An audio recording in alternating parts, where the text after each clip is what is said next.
మనకి వేద జ్ఞానం లేదా, బుర్ర లేదా మనందరికీ? ఏమిటి వీళ్ళు?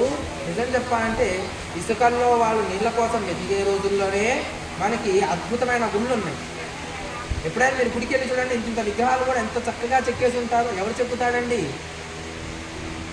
మీకు రైలు పొగ్గాకనే ఒక ఆకు దొరుకుతుంది.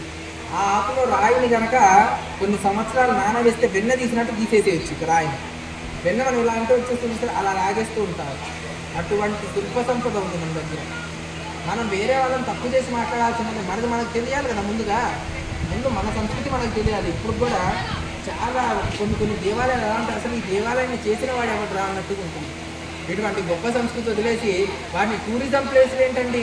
గుడి టూర్కి వెళ్ళే చోట, గుడి పిక్నిక్లు చేసుకోవడానికి అవ్వండి. భగవంతుడు దర్శనానికి వెళ్తుంటే భగవద్ దర్శనం చేసుకునే దేనికంటే టూర్లకి వెళ్తానికి వచ్చామండి. శ్రీశైలం టూర్కి వెళ్ళాల్సిన చోట, తిరుమల టూర్కి వెళ్ళాల్సిన చోట భగవంతుడి యొక్క చోటండి. అఖిలాండకోటి బ్రహ్మాండ నాయకుడు, ఆదిభౌతిక స్వరూపుడు, పరబ్రహ్మ, పరమేశ్వరుడు, శ్రీమన్నారాయణుడు ఇత్యాది భగవంతుడు అక్కడ నెలకొని నీ కోసం అత్యారూపంలో వచ్చి, నాయన నిన్ను కరుణించడానికి నేను ఇక్కడ నిలబడ్డాను అంటే ఆయన్ని దర్శించుకోకుండా పాతాళ గంగ, పంచదార